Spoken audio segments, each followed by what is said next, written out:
Hello, I'm Justin Howe, and this is my Safe School Audit video presentation for EDL 955.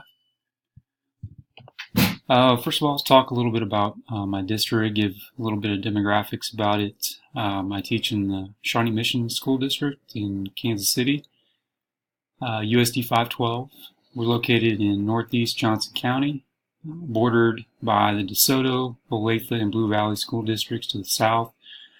We're the third largest school district in Kansas with approximately 27,000 students and 43 different schools, as well as some other facilities, some operations and maintenance building. We have a new Center for Academic Achievement that was built last year, and a few other facilities that I'll talk about here. Our student-to-teacher ratio is approximately 15-1, and we have a 37% free and reduced lunch rate. The facility that I teach out of is called Broadmoor Technical Center, and it's located here. This represents the district boundaries. These are our 5 high schools, and Broadmoor is relatively centrally located within the district, which is nice because I do teach at each of the high schools as well, so it makes travel much easier. Some more demographics here about the district. Some things that jump out. Median home values are significantly higher when compared to the rest of Kansas. High school graduation rate is significantly higher, and college degree rate, median household income, and poverty rate. Those are all areas that are significantly better, I would say, than the rest of the state. So Broadmoor Technical Center is approximately 60 years old this year. It was originally opened in 1959 as a junior high school, and has had many different roles in the district since it was built. Most recently, it was home to our district's Culinary Arts Center, and this is the facility here in the back. It had a greenhouse. It had an area set aside for crops that were grown by the students and then served in the bistro. The bistro was a functioning restaurant open to the public, and it has since moved to our central office, our Center for Academic Excellence. But as you'll see, the center is surrounded by a lot of green space, which gave them the opportunity to grow crops like this. This field today is not used for that purpose. It's just a vacant field. Currently, the facility is used by the program I teach in, Project Blue Eagle, which is the public safety program for the district. We offer programs for fire students, EMS students, and police students.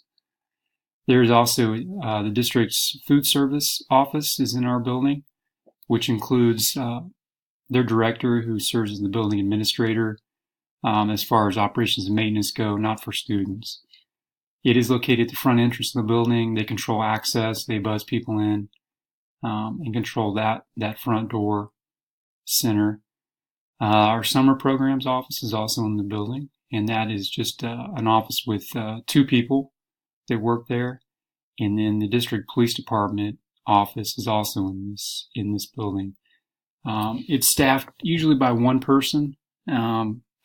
Our police department administration is actually located in our new Center for Academic Excellence Achievement, but we do typically have at least 1 police personnel located there. Also, our police instructor is in the building, and he and I are both part of the district police department, and we have communication radios, things like that, where we can stay in contact with the police department.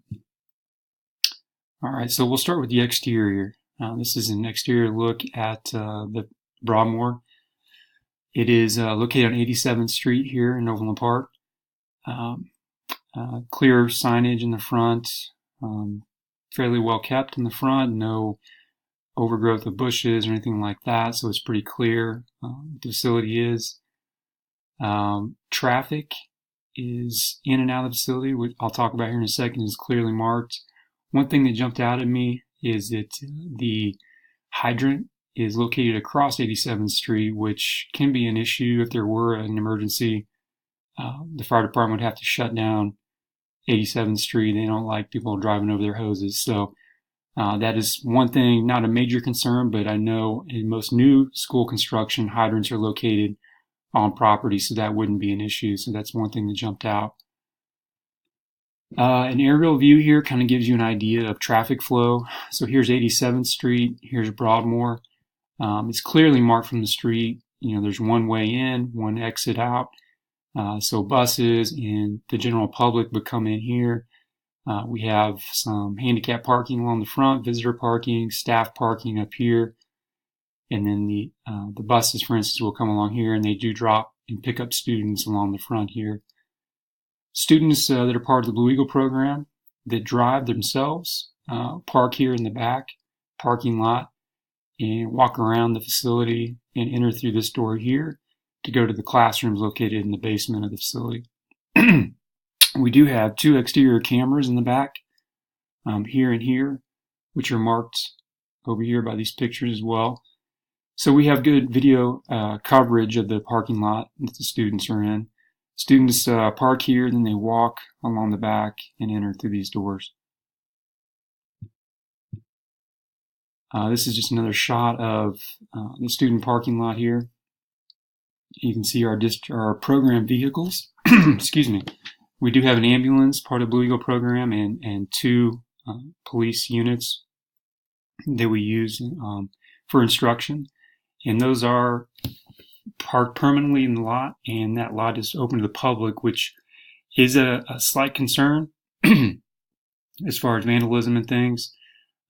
But next year we will be moving to a new, more secure facility, so long term that's not an issue. There are some public use areas adjacent to the facility, but part of the facility property. To the south here, this area, we have some open field and playground equipment that's open to the public. This is the public parking lot. Shawnee Mission West, one of our high schools' baseball field, is down here, also on property. So after school, we have students that come down 87th and then park down this lower lot and walk to the field. When there's games, the public parks down here.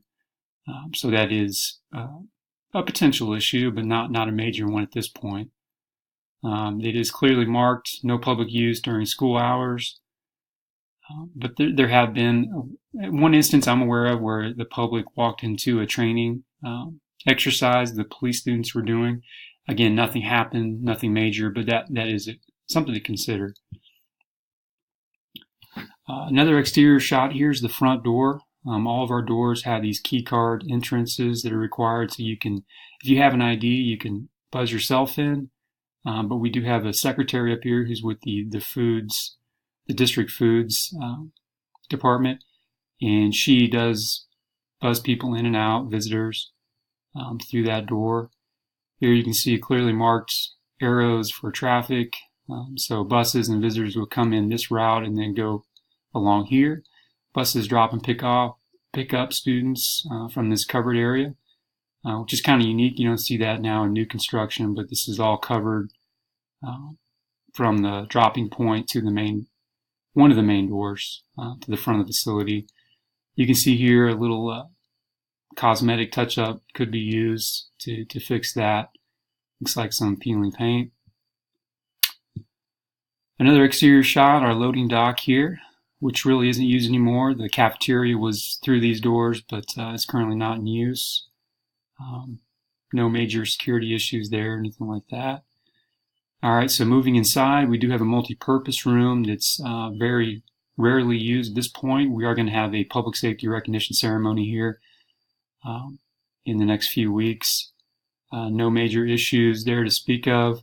Here's our cafeteria, kitchen area. It's no longer in use, but it's well kept, clean, no major issues.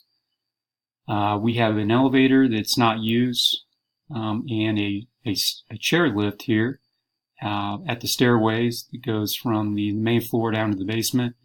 It's not used. Some of the non-student areas of the facility are used for district storage at this point. The building does have a gym. It's in great shape. No major issues there. It's ready to go. It's just rarely used, except by our Blue Eagle students on rare occasions. This is the student hallway for Blue Eagle. We have a police classroom here, and then out of the picture is the fire science classroom. Here's some fire science equipment for our students. Some hose here and here.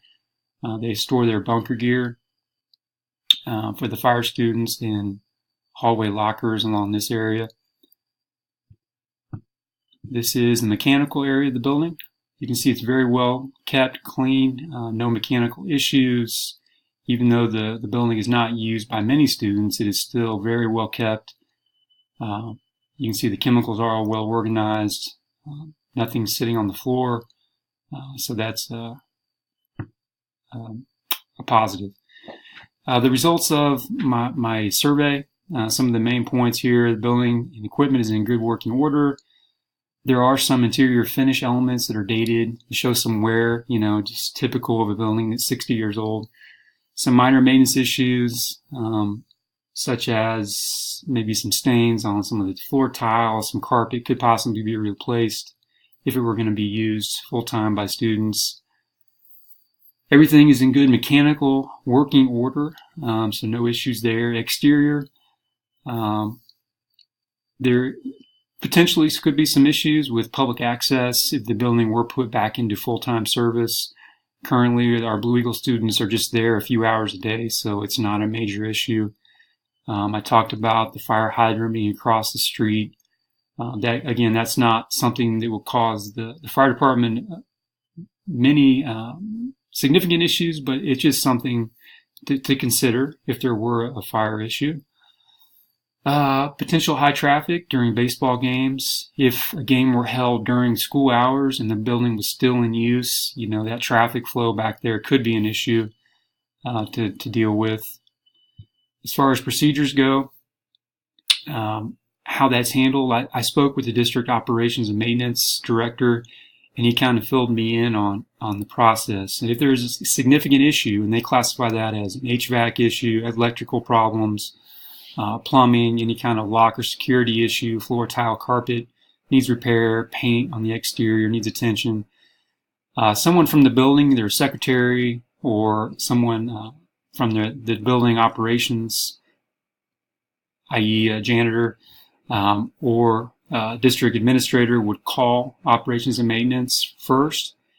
The O&M director would then decide which department should handle it. And we have our own plumbing and carpentry department, electrical department, and we have foremans for each of those departments. And he would send that out to the proper department, and then that foreman would assign a repair technician to go take care of it. After that call is made, that building supervisor would then go in and complete a work order form. So O&M and the business department could track the repair and decide, what was the cost, how long did it take to repair it, and who was responsible for it. It just creates a paper trail. So that's how that's handled. With significant issues, low priority items are logged with work orders by the building, and then the O&M director would again kind of decide who would take care of that issue, and then it would be tracked through the system. It just wouldn't be handled as quickly. Future funding and deferred maintenance issues. The future of Broadmoor is kind of uncertain. As I said earlier, Blue Eagle department is moving out of the building next year.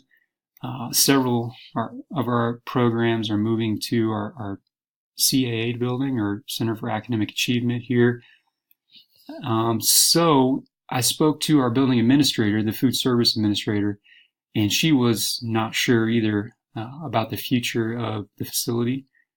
So at this point, we don't know if it will be refurbished and used for a school again, or possibly something else. So it's kind of hard to say what the plans will be and things like that. Public opinion-wise, curb appeal, it is still a clean, well-kept building. It matches the neighborhood that it's located in, so there's no eyesore issue there.